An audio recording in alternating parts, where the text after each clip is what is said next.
All right. Well, thank you so much, Glenn, and thank you to the group for having me here today. Just so that everyone has like realistic expectations, I'm like your backup speaker. All right. Just putting that out there. Glenn had a last minute cancellation. He had called my sponsor and she was busy. So then she put my name out there. So just want to make sure we're all on the same page, okay? But anyway, I have a sobriety date, right? And it's so important to me. And it wasn't a day that I picked, right? I did not wake up that day, or actually the day before, right? And be like, okay, I'm gonna have my last drink today. Now I had wanted to not drink for quite a while, right? But I would find myself waking up every day drinking against my will. But anyway, that date, the date that God so graciously gave me is April 16th, 2014. And although I did not pick that date, I have done dang near everything in my power to protect it. It is the most important day of my life.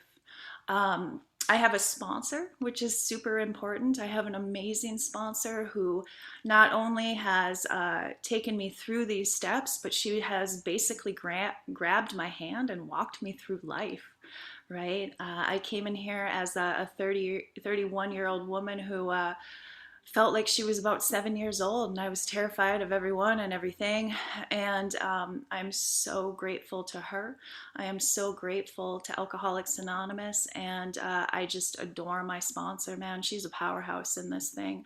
And if I can do half the amount of good that she has done in my lifetime, I'm going to call it a life well lived. I have a home group, right? It's important to belong here in Alcoholics Anonymous. I've been told that if you don't have a home group, you're homeless. And I was homeless for a while when I was drinking. So today I want to have that roof over my head within my AA community. And my home group actually met last night. We meet Tuesday nights. We're a speaker meeting here in Bismarck, North Dakota. If you ever find yourself in this neck of the woods, please reach out to me and I'll put you to work in my home group. I do believe it is the best group in Bismarck. Otherwise, it wouldn't be my home group, right? So, um, when as I mentioned when I came in here, right, I was absolutely consumed with the bondage of self, right? Although I couldn't have told you that then, right? I didn't know what the heck that meant. But what I have come to see is that back then and even frequently today, I basically can fall into this category of like a self-loathing narcissist, right? There's part of me that thinks like, you know what, I am amazing, right? I should be the CEO of the bank. And then there's another part of me right on the heels of that thought that goes, oh my gosh, I'll never do anything with my life, right? And there's all these contradicting thoughts that almost seem like they're in battle with each other, like throughout the day, right? And it gets very confusing to live life in my head, which I have been taught to get out of my head and come into service, right? I find myself when I am in service to you. And it is absolutely a privilege just to show up in the rooms of Alcoholics Anonymous, because here's the deal. We say that, you don't pay anything, and you don't, right? We don't pay membership dues, you don't do anything, but the honest to God truth is that I paid for my seat in Alcoholics Anonymous with blood, sweat, and tears before I got here. And that's what I'm going to tell you about a little bit today. So,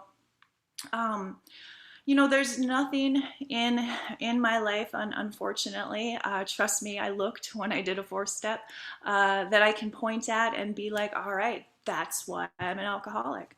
I had such an amazing upbringing, right? I grew up in a middle-class home with parents that loved me, and we had dinner every night at 6 p.m. It was a dinner that my mom cooked, and she made me drink my milk all through my life, right? No whiskey in the milk, though. But the thing is that somewhere along the line, I came down with what I like to call the killer bees, right? I suffer from the killer bees. I could be, I should be, I want to be, right? And that pretty much sums up my adolescence, right? And most of my life, really, is that I could be, I should be, I want to be. And I have this idea, right, of the person I want to be, right? I'm full of grandiose ideas as a child. And the thing is that I can never quite get there. And it's so frustrating. So I start to come up with this story about myself, right? No one ever told me this but me. And that story is that you're bad, you're broken, you're unlovable, you're unredeemable, right? I had my first drink when I was 14. I truly believe I probably could have used one at the age of 7. I was very, very neurotic, right? Worried about everything. I was just this little walking ball of nerves and anxiety. And the thing is that although I didn't have any experience with alcohol, consuming it until I was 14, I started counting down the days till I would be able to have my first drink because I watched my dad drink, right? My father is my hero. That man can do nothing wrong. If you would meet him, you'd be like, okay, don't understand that. But he's my dad, man, and I love him with every fiber of my being. He is my hero, and he is perfect in every single way. And I would watch this man drink, and all of a sudden he would get a little bit more interested in me, right? Dad, too, is a big walking ball of nerves and anger. And when he drinks, he relaxes a little bit. He has fun. He asks me questions about my life. So before I've ever even had a drink of alcohol, I'm waiting for it, right? I'm waiting for the chance where I can get my little paws on some booze because I see what it does for my father. And when I was 14 years old, I had that opportunity. It was planned, right? We planned this well in advance, and we found someone who would buy us some liquor, and we all put our money in a pot, right? And here's the thing. I like to call myself frugal. Other people would call me cheap. I think I'm frugal. But I do the math, right? Okay, I put in X amount of dollars, therefore I get X amount of liquor, right?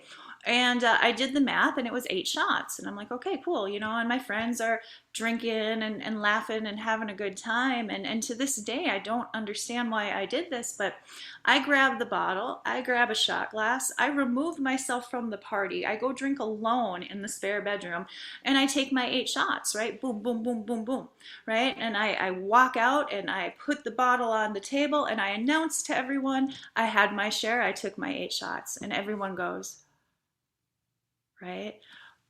Well, I just took 8 shots of Everclear in about 12 minutes.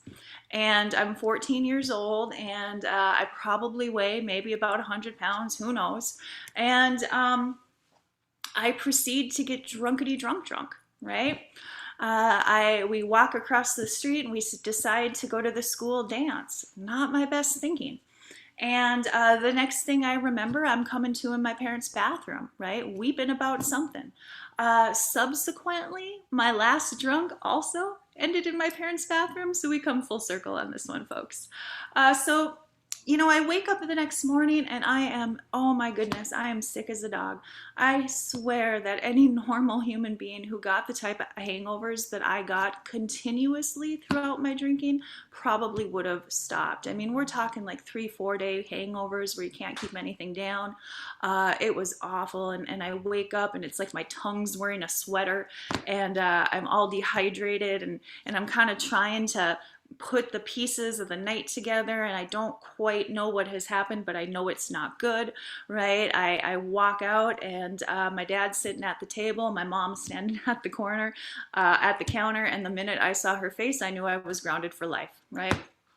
And they proceeded to tell me what had happened the night before, and I got caught as a 14-year-old at this dance, and I got suspended from school. And I was kind of the nerdy kid. I liked school, right? I loved learning. To this day, you'll probably find me with my nose in a book somewhere. It's just the way I roll, right? And here I am suspended from school.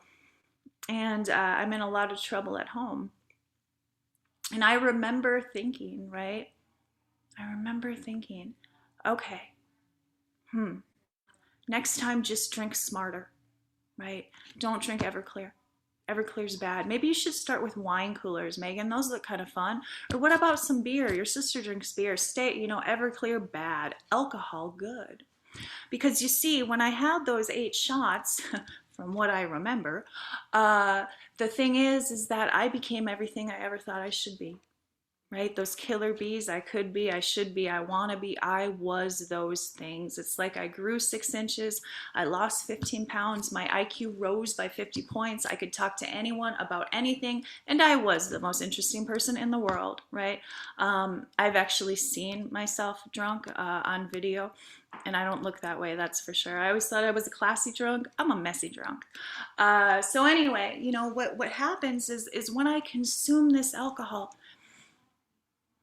what I realized is I found a solution to a problem I didn't know I had, right? From the first time I drank, I found a solution to a problem I didn't know I had. I didn't know I had the problem until the problem wasn't there, right? And I remember thinking, you know what, I'm going to do this as much as possible whenever I can, because for the first time in my life, I feel the way I think other people look. I feel normal. Right? I feel happy.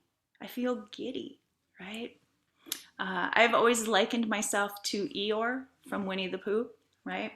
And it always seems like I am surrounded by freaking Tiggers, right? And I've always wanted to be a Tigger, right? I want to bounce around and be happy about life, but that's not the way I'm wired. I'm an Eeyore, right? I'm married to a Tigger, right? And my mornings are very frustrating because he's very happy.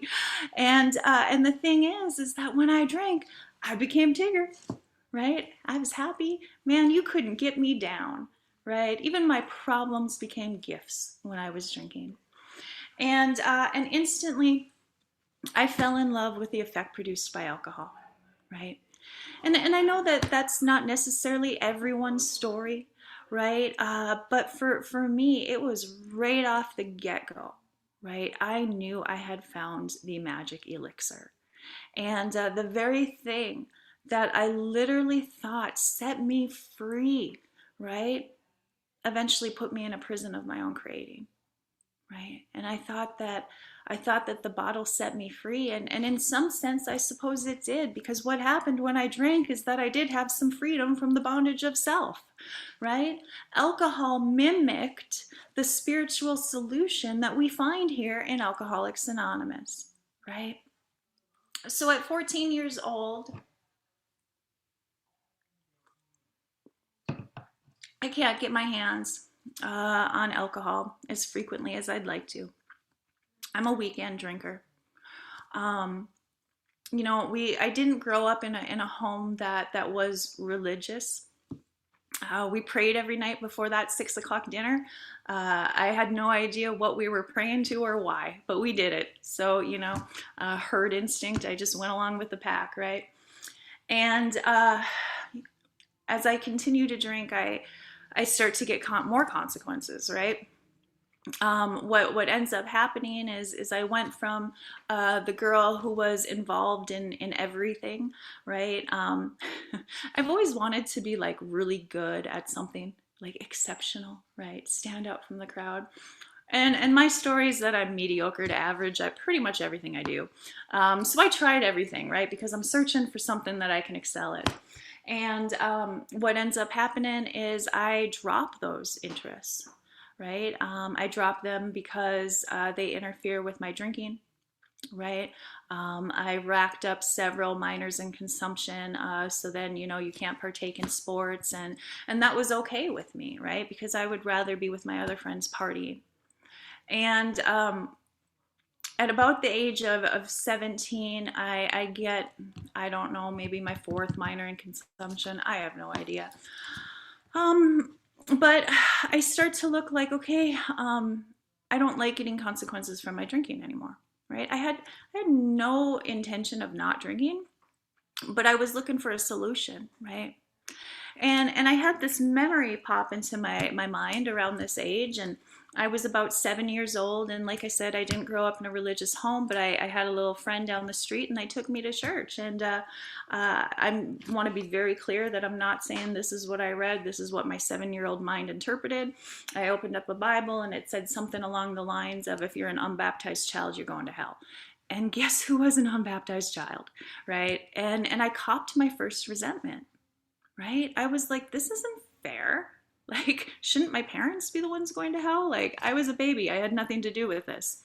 And at the age of, like, this was obviously an impactful moment in my life, because at the age of 17, when I'm looking for a solution to not get consequences from my drinking, I have this brilliant idea. And that idea is that I need to go get myself baptized, right? If I do all that, I'll be good. I'll be cured. I'll be a decent human being. So I had to take like classes for like a year. And then they dunked me in front of the entire congregation with the babies in like the pool.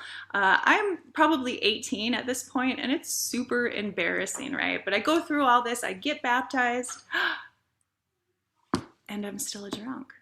And I'm still getting consequences from my drinking, right? So at that point, my mind slammed shut against anything that mentioned God.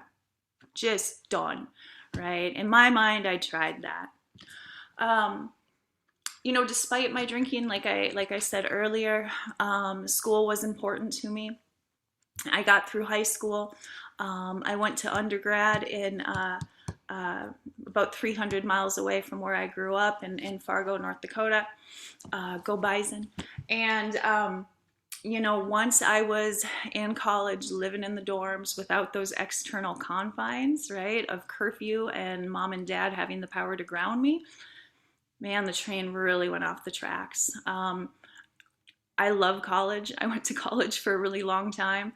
I went to, all in all, about 10 years of college, and I never made it to the first day of class, because the day before, you have the party, right? And I would either still be drunk or too hungover to get out of bed, or whatever it may be.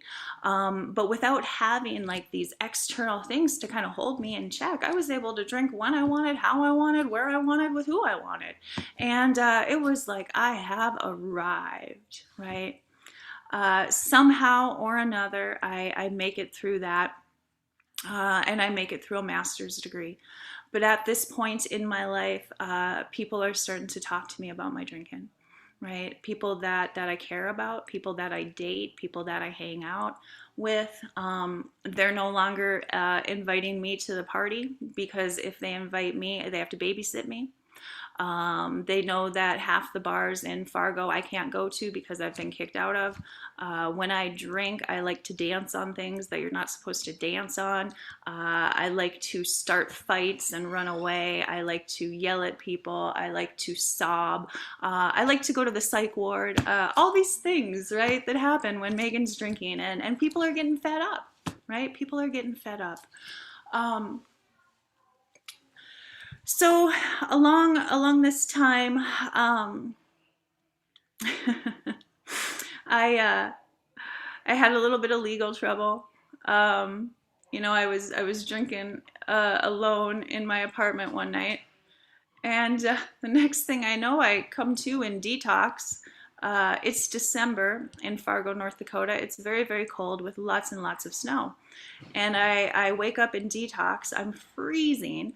And I don't have shoes on, and my socks are soaked, and I have no idea where I'm at or how I got there. It's like, am I in jail or I'm in the psych ward? Am I in jail or am I in the psych ward, right? This is a game I play regularly now, right? Megan comes to, where you at? It's like, where's Waldo? And the thing is that I find out that the night before, I got a DUI, and I had a blood alcohol level of a 0.38. They had taken me to the hospital because I had to get medically cleared before they could take me to detox. And they make me, I'm court ordered to do some classes, right? And I don't remember much about these classes, except I'm sitting in them, comparing myself to every single individual, going, I don't have a problem because I didn't fill in the blank. I don't have a problem because I'm not old enough. I don't have a problem because I'm too educated. I don't have a problem because this is only my first DUI, right? I'm looking out here for reasons why I don't have a problem, right? And the thing is that my disease that I didn't know I had then will do whatever it has to do to protect itself, right? It'll do anything. And eventually, I did the ultimate geographic, and I moved down to Florida. At this point in time, if you were to look at me, my life on paper, right? If you're from the outside looking in, my life looks good, right? I'm in Florida. I no longer have to scrape my car windows. I'm not in North Dakota anymore, right? I finally got out of stupid North Dakota, right? It's all North Dakota's fault. We have nothing to do. That's why I drank. That was a big lie. I'm studying under some really amazing minds for what I want to do with my life. I'm engaged to a good guy, right? I have friends in my life. I mean, life looks good from the outside looking in. But on the inside, I am so miserable. I am so miserable, right? And the only time I feel like I'm a normal human being is when I'm drinking or putting other substances in my body, right? So I'm living this dirty little life, right? I'm trying to go to school and show up and be a professional and all these things. I need to be the overachiever, but every night I'm going home and I'm drinking myself into oblivion, right? It gets to the point where I start drinking myself into oblivion around lunchtime, going back, seeing patients intoxicated, you know, doing things that just are not right. Eventually, I fall into some party favors, little outside issues, right? That I thought would help me study, keep me awake. You know, I could do more things, and I get into that pretty bad, and I get to the point where I can't show up anymore. I lose about 30 pounds, and I know what's coming. Right? I'm not dumb. I know I'm going to get kicked out of school, right? And this is the only lie that I've really been able to cling to for my entire life that made me not an alcoholic, right? Like if I get kicked out of school, it's going to be obvious and clear to everyone that I have a problem, right? But I'm not ready to look at the problem. So, as I said earlier, my alcoholism will do whatever it has to do to protect itself. I came up with a game plan, right? And here's my game plan. One day, I march into the dean's office and I, you know, sit down. I ask if I can talk to him, and I tell him, you know, the reason why I'm not able to show up and why I'm looking like this is it's because I have cancer. And I've been going to treatment, and I've been really sick, right? And he extends my school year, right? He's like, oh my goodness, right? I get the pity, I get the sympathy, I play the cancer card, right? And I want to be very clear that the only reason I'm able to talk about this today is because I have made amends for this. This was one of those things, right, that I wasn't ever going to tell anyone. I had so much shame around the fact that I did this, that I was going to go to the grave with this little story. But I've been able to make amends for it, and today I'm free, right? So anyway, they extend my ability to stay in school. I get to turn things in late. It really worked quite well for my drinking. And, you know, in that course, I went to school with some really great people, and my classmates, they threw me a fundraiser for my medical bills. They raised about $1,200, which I happily put in my pocket and said, thank you very much. Another fun amends I got to make. But this is the lengths that I'm willing to go to, right? I will look you in the eye and I will lie straight to your face. If you get between me and what I think I want, you're going down every single time, right? So eventually I do get kicked out of this school. And I'm 29 years old at this point in my life. I've lost everything I've ever wanted, the one thing I wanted in life, the one thing that I worked for, the one thing that I was good at. And I have no place to live. When you get kicked out of school, they cancel your financial aid. So I couldn't afford to live anywhere. And I would stay with people here and there until finally I put my tail between my legs and I moved back to North Dakota. And at 29 years old, I moved in with mom and dad. And I move in there and I tell myself, right, you know what, you're done. You're done drinking, Megan. Like, grow up, Buttercup, right? It's time to, live a productive life. You go back home. You can't drink the way you want to drink in your parents' house anyway. Like, just, you're done, right? And I have every iota of me, right, where I'm set. Like, I am not going to drink. I'm not going to drink. I just lost everything. I just traded my future for the next drink. I am not going to pick up that nasty, evil, vile alcohol again, right? And I'm home for about 3 days, and my sister calls and she says, hey, do you want to go out for a beer? And I say, you know what, I thought you'd never ask. And I'm off again, right? And over the next 3.5 years, I lived with my parents, and I infected them with the family disease of alcoholism. This is not a spectator sport. Eventually, everyone in the family gets to play. And I made my parents sick due to prolonged exposure to me, right? My parents had me a little older in life, and they were in their 70s while I was living with them. And every single day, it progressed to be that I was a daily drinker, right? And that last year of my drinking, I couldn't help but not pick up the drink, right? So on April 15th, 2014, I'm so thankful that God doesn't make misery comfortable, right? At this point, we get to, in our story, we say what happened, right? What we were like, what happened, and what we are like now.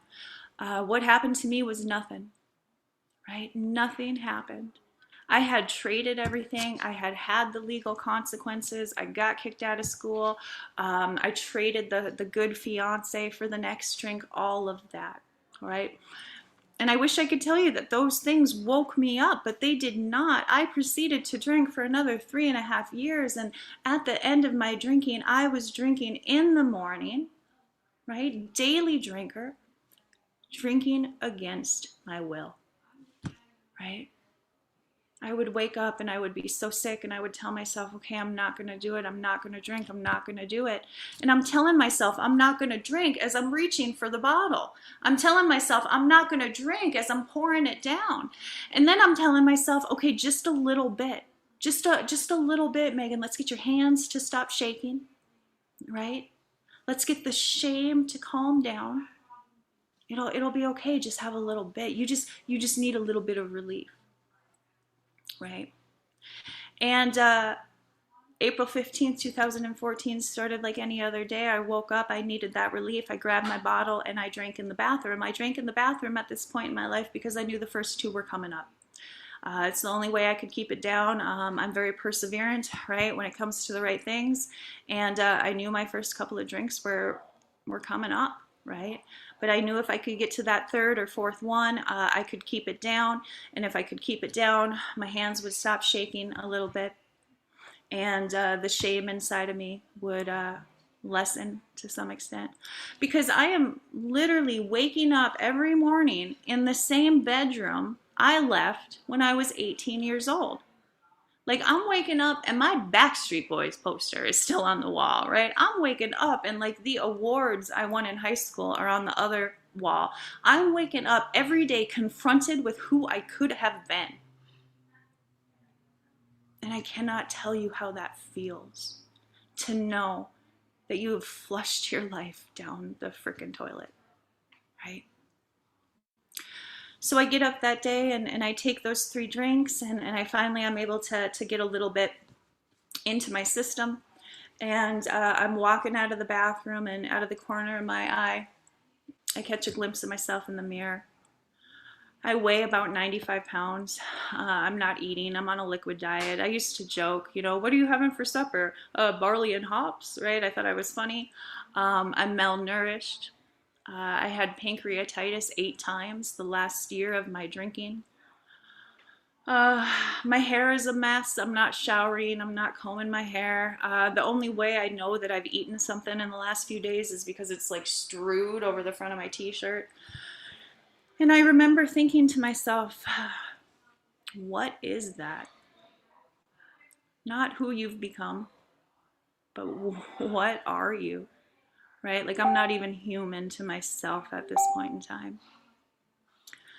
And the thing that I don't understand, the lie that I believed every day that told me, right, you can just have a little, right? You can just have a little bit to get some relief. I don't understand what I'm up against. I don't understand what alcoholism is at this point in my life. I have never been to all of you.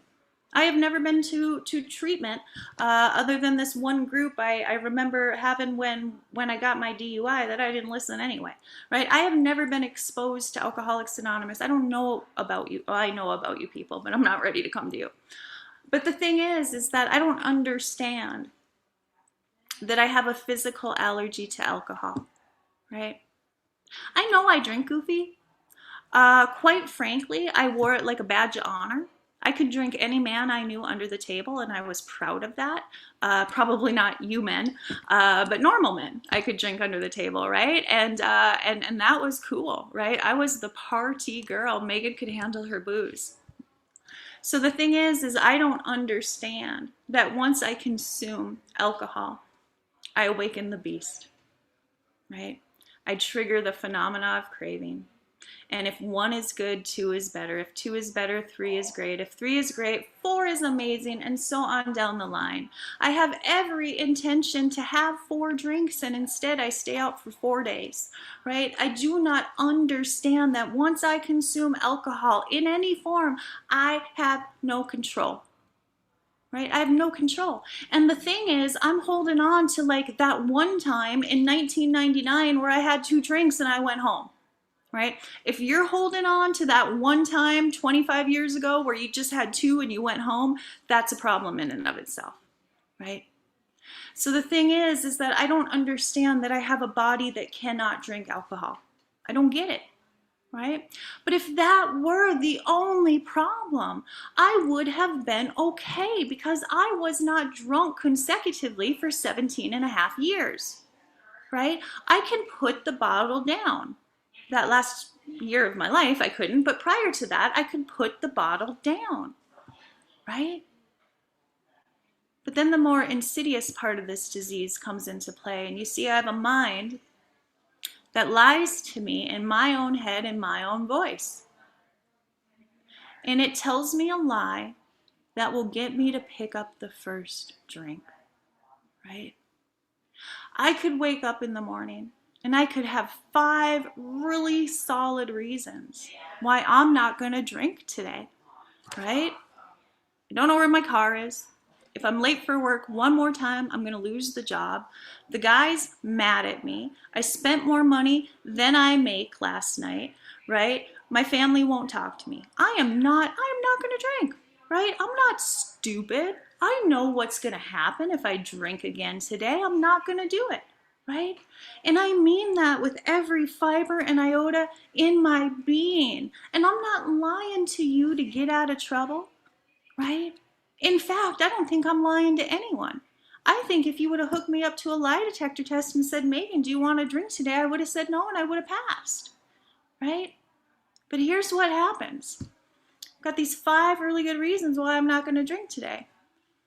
And all of a sudden, something over here in the periphery comes in and it'll say something like, you know what, Megan? Just don't do shots. Shots are the problem. Right? Or it'll say something like, you know what, Megan, it's Friday.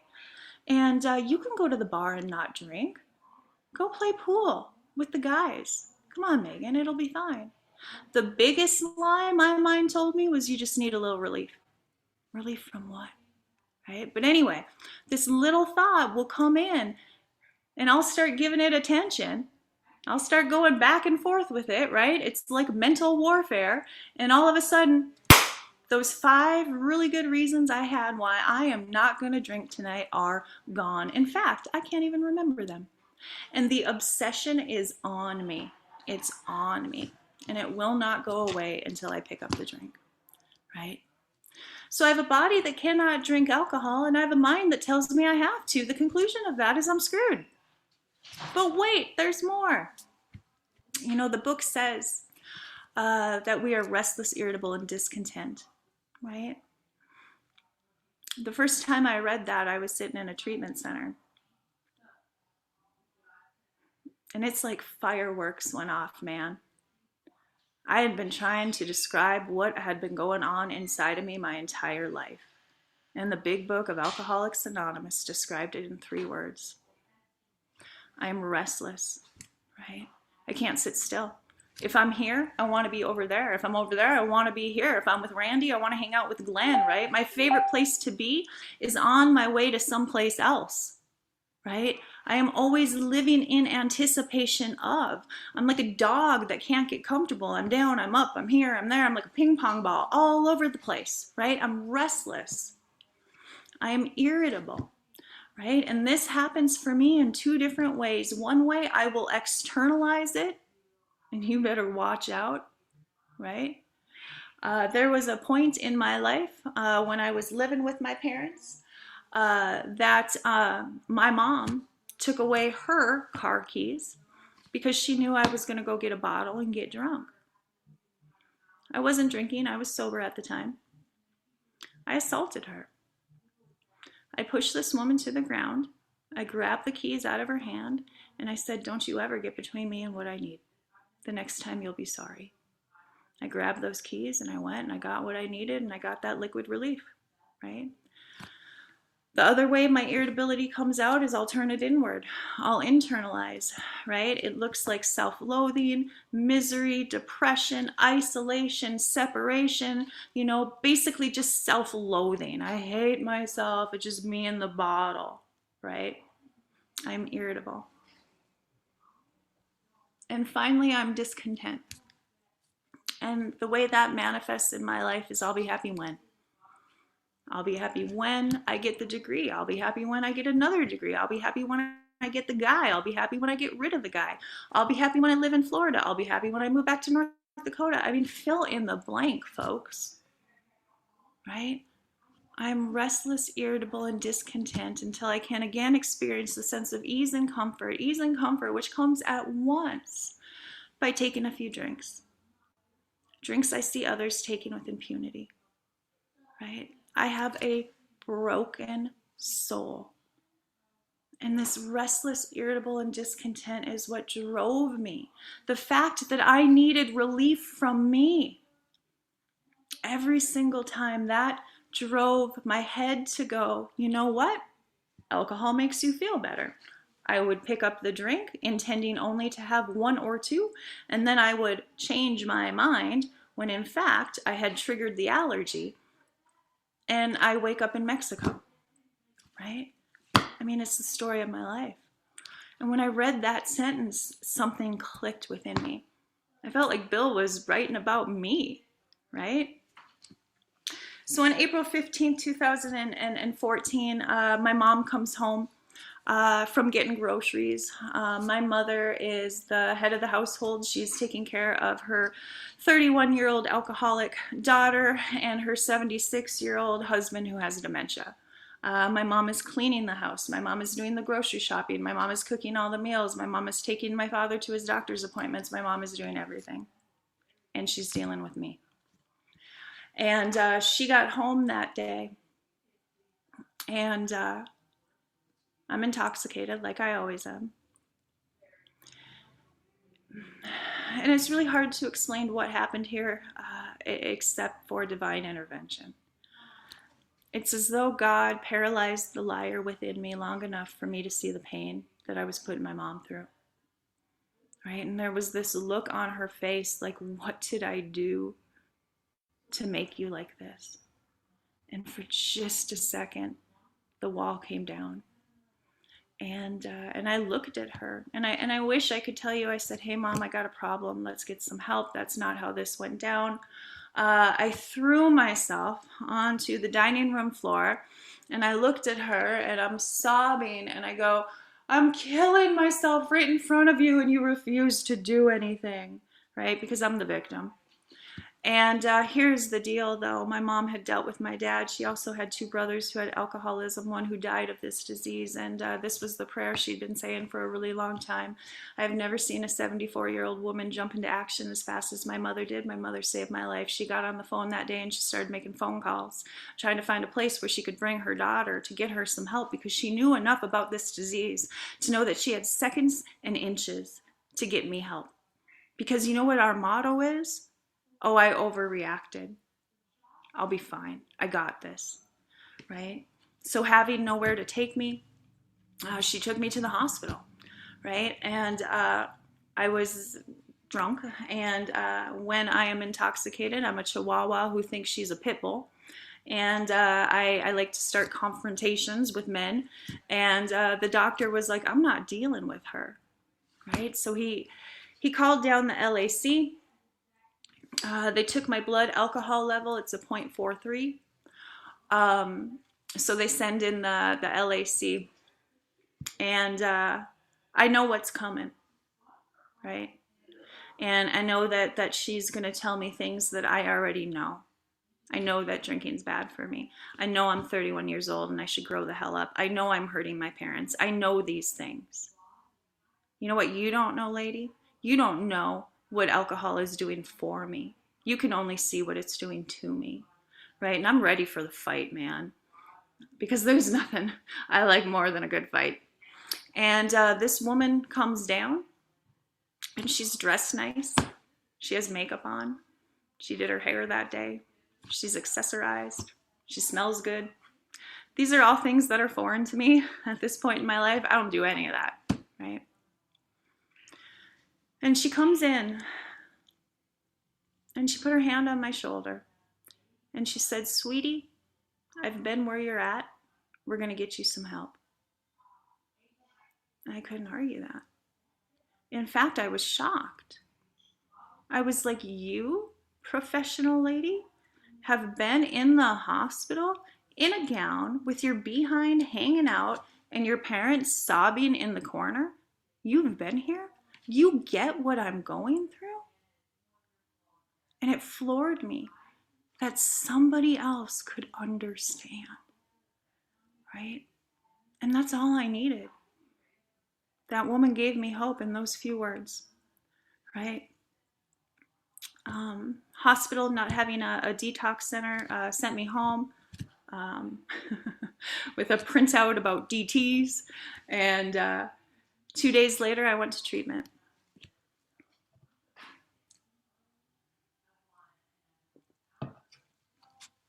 I am not someone that you're going to hear bash treatment. Treatment is not the program of Alcoholics Anonymous, but the treatment center that I went to introduced me to the program of Alcoholics Anonymous. I had a counselor pull me in, and he described it like this. He said, "Megan, I want you to think as though you've just had a heart attack. You're sitting in the ER right now, Megan, but here's the thing. If you don't change your diet and if you don't get some exercise, you're going to be right back in the ER again. And quite frankly, Megan, I'll never want to see you again. What I need you to do, Megan, what you need to commit to doing, because you are an alcoholic of the chronic and hopeless variety, is that you need to go to meetings of Alcoholics Anonymous. That is your cardiac rehab. And you need to work the steps with a sponsor. That is your change of diet." And he literally prescribed to me, go to AA, which is exactly what I needed at that point in my time, in my life. So I went to meetings of Alcoholics Anonymous, and I fell in love with you, because you see, I'm a scared, I'm a broken, I'm insecure, and I stayed in AA because you hugged me, because you told me things like, "I'm really glad you're here," and I knew you meant it. And I also knew there wasn't a dang thing in this world I had to offer you, but you were happy I was here anyway, right? I got a sponsor, not because I thought I needed one or I should, but because I didn't want to get kicked out of AA, right? I loved you people so much, right? And I have been kicked out of every institution I've ever been a part of, right? And I wasn't going to get my butt kicked out of AA, so I got a sponsor. I worked steps because I wanted her to like me, not because I thought I needed to. Because you see, I had been treated. I went through treatment, right? But here's the deal. I did the things that Alcoholics Anonymous tells us to do. And I got the results, even though my motives were not pure. I did not do these things because I thought that it would fix me. I did these things so that maybe I'd be able to not drink. But instead of stopping drinking, you showed me how to start living. And I got involved in Alcoholics Anonymous, right? My sponsor threw me into this deal neck deep, right? And I get through the steps and I'm sponsoring other women, right? I am everywhere in Bismarck AA, right? Quite frankly, I thought I should be the poster child. I went through that phase, right? I've got a gaggle of little sponsees, and life is good. Life is good, right? And then I was about 2 years sober, and you know, people started saying some really unkind, terrible things to me. Things like, no, you can't have that job. No, you can't date that boy. No, you don't get a raise, right? And this entitlement, this ego, right, kind of started to reassert itself. And I'm not addressing this with my sponsor, right? I'm angry with God. My thinking is, where's mine? I've done all these things for you, God. Where's my happiness? Where's my happy ending? My friends are getting married, having babies, having careers. Where's mine? Right? And at about 2 years sober, I'm sitting in the rooms of Alcoholics Anonymous, going to a ton of meetings, trying to contemplate how I can kill myself without taking a drink of alcohol. And what I found in that time, as painful as it was, is that if I don't work this program day in and day out as though my life depends on it, my alcoholism will kill me drunk or sober. My ego has a nasty way of reinserting itself into my life. And those lies that my mind tells me, again, I start to believe them. And it's subtle now. My alcoholism creeps in the back door, right? And it'll start saying things like, those people in AA don't appreciate you, right? Why sponsor people? They never listen to you anyway. Don't call your sponsor. She's going to laugh at you, right? And slowly, little by little, I stopped doing the things that I'm supposed to be doing because I thought that AA was out here. I thought that AA was doing lots of meetings, right? I thought that once I worked those steps, right, like I got a certificate and I was done. I did not understand that this is a lifelong process. I did not understand that the most important thing I do for my recovery every single day are the things I do behind closed doors. The most important things that I do for recovery today, the way you can tell how I'm doing spiritually is, hey, Megan, were you nice to your husband today? Right? Here's the way I look at it, is that there's a couple different ways that this will manifest itself in my life. And let's say I woke up this morning and I was late for work, and maybe I didn't pray, maybe I didn't meditate, maybe I didn't do my readings of things that I consistently do every morning. Maybe I didn't do my 11th step, right? I just jump out of bed, I run to work. I'm backing out of my driveway. I live on a busy street, and this car won't let me in, right? And instantly I take it personally. How dare they? Don't they know who I am, right? So then I'm driving really slow in front of them to get back at them because I do things like that, right? I get to work. I pick a fight with my boss about something, right? I'm angry when I pick up the phone, right? I go home, I yell at my dog. I treat my husband like crap. I tell him that he's a messy slob and he needs to clean up the kitchen. right? I go to bed, I don't pray, I don't meditate. And let's say, on the other hand, I get up and I spend the time I need to spend with God, and I do the things that I try to do, make a priority on a daily basis for my step 11. I get in the car, I back out of the driveway, and this car doesn't let me in, and I think, oh, they must be in a hurry this morning. I hope everything's okay, right? I get to work, I bring my boss a cup of coffee, and I say, what can I do to help you out today, right? Every single person I interact with, my goal is to try to spread God's love and God's light. I go home, I take my dog for a walk. I clean up the messy kitchen that my husband made the night before. I ask him how his day was, right? I go to a meeting of Alcoholics Anonymous and I look for the newcomer, right? I look for the next Megan walking through those doors who's staring at her phone because she doesn't want anyone to notice her. I grab her by the hand and I say something like, it's okay, sweetie, I've been where you're at, we're gonna get you some help. I go home, I pray, I meditate, I put my head on my pillow, and I know that I have shown up the way I think that God would have wanted me to that day.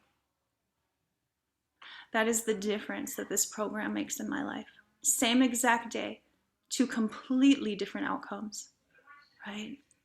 And when I live those days consecutively back to back, where I'm cranky and crabby, I start needing relief again, right? And I will do whatever it takes, right? But today, I would much rather live this way of life, and I would much rather stay in Alcoholics Anonymous. I don't want to keep coming back. I want to stay with you once I walk out that door, because the most important demonstration of this program in my life is not in here, but out there. So I say stay. And when I say that, I mean that you come with me when I walk out of here. So I want to thank you guys so much for teaching me all these things, and with that, I'll pass.